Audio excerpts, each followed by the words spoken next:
కొత్త మోసాలకు తెరతీశారు క్రిమినల్స్. కేర్ఫుల్గా ఉండాలంటున్న పోలీసులు. కొత్త మోస విధానం 30 నిమిషాల్లో మీ జీవితాన్ని అప్పుల్లోకి నెట్టేస్తుంది. ఇది సాధారణ ఫోన్ స్కామ్ కాదు, ఇది మరింత ప్రమాదకరం. వాళ్ళు మీ డబ్బు, పాస్వర్డ్, ఓటీపీ అడగరు. వారు కోరేది మీ మంచితనం మాత్రమే. ఇటీవల malls, metro station, market, public ప్రదేశాల్లో ఒక కొత్త మోసం జరుగుతుంది.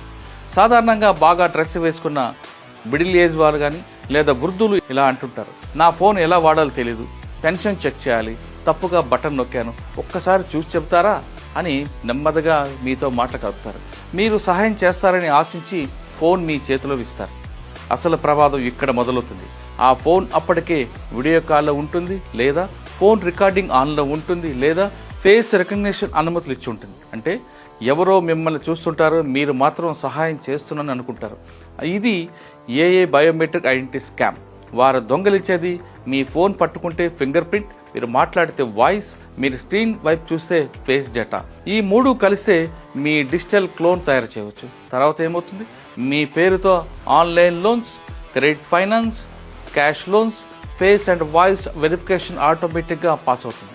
30 నిమిషాల్లో మీ పేరుతో లక్షల కోట్ల అప్పులు తీసుకుంటారు. మీ డబ్బు పోదు, కానీ మీరు అప్పుల్లో మునిగిపోతారు. తప్పక గుర్తుంచుకోండి, ఈ 3 పాటించండి. నెంబర్ 1, పరిచయం లేని వ్యక్తి ఫోన్ ఎప్పుడు చేతిలో తీసుకోకండి. నెంబర్ 2, తెలియని వీడియో కాల్స్ ఉంటే వెంటనే కట్ చేయండి. నెంబర్ 3, కెమెరా ముందు మాట్లాడమంటే అస్సలు మాట్లాడకండి. చివరిగా పోలీసు వారి హెచ్చరిక, నేను తెలివైన వాడిని, నాకు ఏమీ జరగదు అనే నమ్మకాన్ని మోసగాళ్ళు వాడుకుంటారు. మీ కుటుంబ సభ్యులు, పెద్దలు, పిల్లలకి తప్పకుండా చెప్పండి.